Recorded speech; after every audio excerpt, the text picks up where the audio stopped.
recorded. Okay, Yeah, gotcha. go ahead since. Oh, okay. Oh, okay, I got you. I got it. Now. Okay. And then I'll share the screen Okay. as well. You guys let me know if you guys can see it. I can see it. Yeah, I can see it. Yep, perfect. All right. I mean, when I'm click on the record and it say I cannot record it because only host can record it. So may somebody record it for me, please? Yeah, that's fine, Lynn. We're already recording it. All right, thank you. Okay. Okay. Hello, everybody, or Professor Godbey, Brian here, and I'm going to start off the part presentation on our FIS project. Next slide, please. So fintech is a relatively new industry. In fact, when we talked with Marissa Reynolds, our assigned community banker, she was actually very enthusiastic about fintech, which I personally did not expect. But she seemed very keen on expanding the fintech solutions into Oconee State Bank, which she's part of. But she shared also, along with the interview, some frustrations, mainly that she was seeing that fintechs that she was working with maybe necessarily didn't uphold the regulations inside the banking world. As we all know, I think the regulations in the banking world are very strict. So when another industry comes and works with them, it can cause a lot of misunderstandings, which leads me to the first point that fintechs are approaching banks more frequently. Marissa said there were actually around 3 fintechs pitches per quarter. And we only expect this number to grow. And like I said earlier, misunderstandings will occur between 2 different completely areas. Mid-level size community banks have to be careful with who they work with because they don't have the resources that bigger banks have. So they have to choose carefully in order to make sure that nothing goes wasted.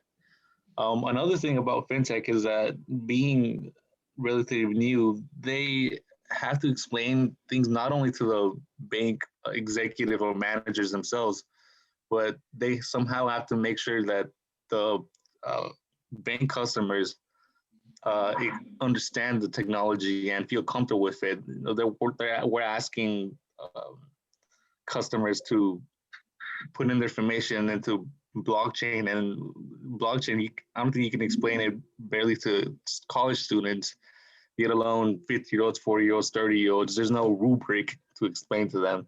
And we came up with somewhat of a solution. Next slide, please. Our solution is fintech's rankings. It's not groundbreaking change. It's more of a compressed file of a lot of information, which will allow mid-sized community banks to do it directly with fintechs who best meet their needs.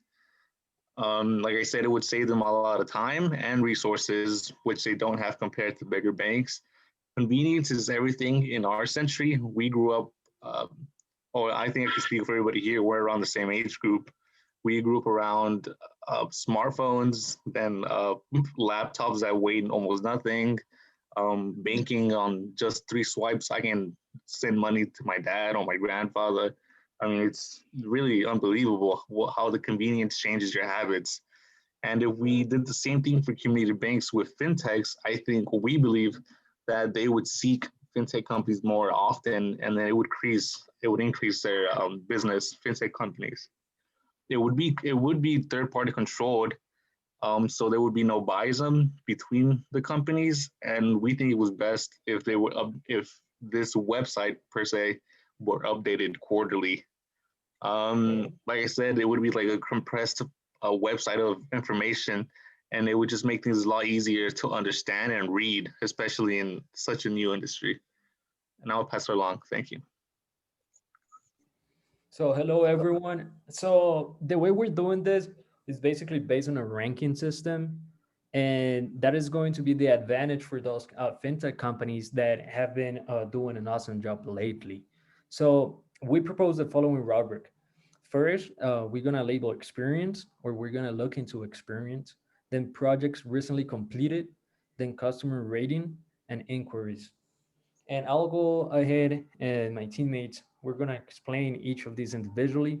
But today I'm going to start with experience. So experience, we are going to rate it from 1 to 10, 10 being the best rating possible. And then there are different ways to achieve these. So it's not only years in business as experience may translate to, but it's also the banks they're working with, the regions that they're doing business in, and then the reliability, the ones your banks that can determine who to work with. So years in business, fintech is a pretty much new technology, but the years in business mean a lot in the sense that more people in the fintech industry are getting more experience, and then this experience is gained by the years in business. So we feel that the people that have been working on this for a long time are the best qualified in order to do business with mid-sized banks or smaller banks. Then banks associated with, it's not easy to build a partnership with a bank.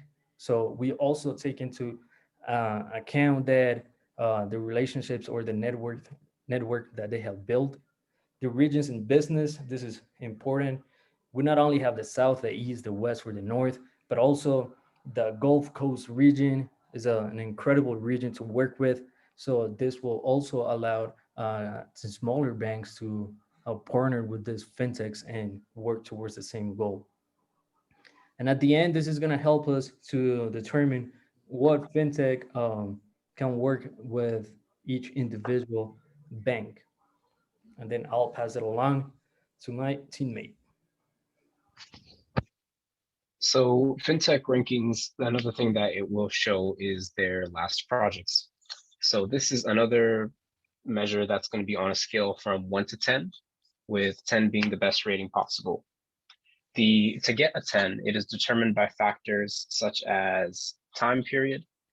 This is basically how long the last project took them. It would be 1 year, 6 months, 3 months, and that helps small community banks determine how efficient they are based on what the kind of project that was. And then that brings us to the next point, which is the size of the project that they did. So if they had done a large project in, let's say, 3 months, and versus another company who had done a similar project in 6 months, you can see that the one who did it in a more efficient time would have a higher ranking, and the community banks would be able to compare that. And that this also will show that which service or product is working, like with what fintech company is able to deliver one product really well or really efficiently compared to another fintech company. Next slide, please. So next rating is also on customer rating. And this is once again from 1 to 10, with 10 being the best rating possible. And this is the customers, which is the banks that they service, rating them. They can rate them based on time of completion. And of course, that goes back to how we just discussed how long it took them to complete what they needed. Privacy regulations met or not. In the financial industries, as we know, there's a lot of regulations that have to be met with any kind of product or service offered. So if a fintech company is not able to adhere to those, then it can be shown in this customer rating where they can have a lower score for missing out on regulations.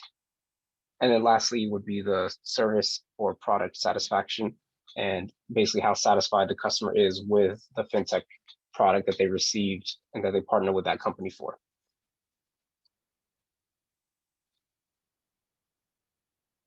Next, I will pass it on to my colleague.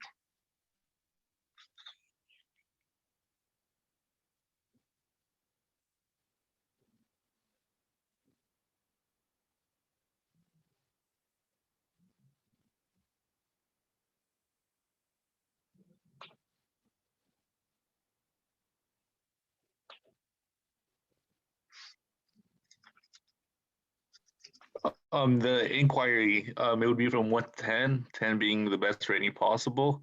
Inquiry means, for example, every company website usually has a chat box or something, or you can click the link and it has frequently asked questions. So that would be inquiries. Obviously, there will be questions. Like I said, these are new products. They're coming up with new products, every year, especially for the banking industry, one of the biggest. So there will be questions. Banks can ask these specifics about these specific service/products, and it would be measured on response time and feedback, which I think are very important to keep the customer happy in any industry across the board. These would be general questions to maybe clear up some, for example, going back to the start of the presentation, regulations probably would be the main concern. So maybe they could answer, and then once that has the green light, it'd be really fast to just go from inquiry to actually sealing a business deal between the two. And the interaction experience would be, it has to be probably the most important, because if you don't feel comfortable, if you don't feel safe with your customers, the bank's customers, security, or if you don't feel like the fintech company can protect their ID, their social security number, loans, etc., then you're not going to do business with them.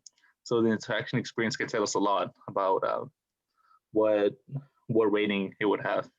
Next, please.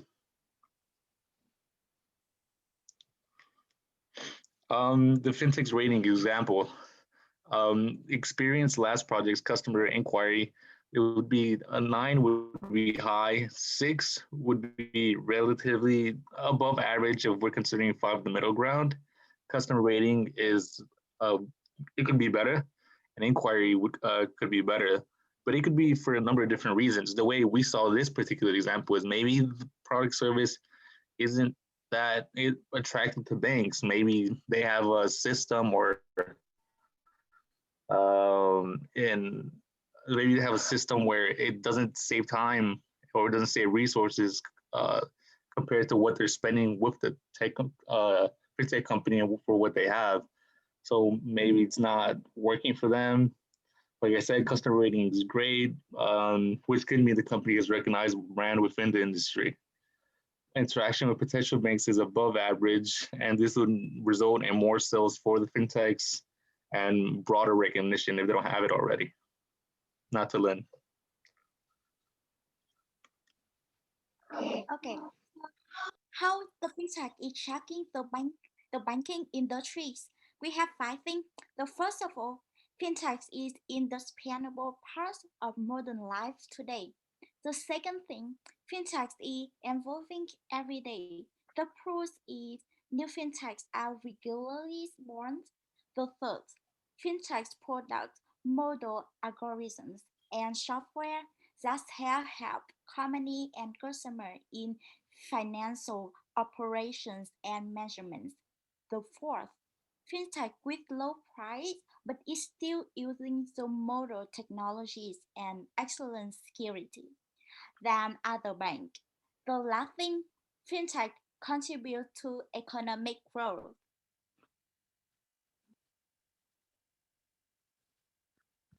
So in conclusion, the fintech rating will be a quick and easy user experience. The third-party website will allow community banks to also hire efficiently for what kind of fintech company will best suit their needs. Fintech rating will serve as a gateway for further fintech services and products. Fintech companies will benefit from increased traffic to the websites, which also results in more sales, exposure, and overall growth. As these companies are competing with each other, the ones that get more popular will also be they'll be rewarded for their work, since you will see them higher up on the ratings. And then this will be updated quarterly to make sure that information is up to date when a community bank may need to use it. And thank you for your time, and thank you for listening. And thank you to all my colleagues as well for this presentation.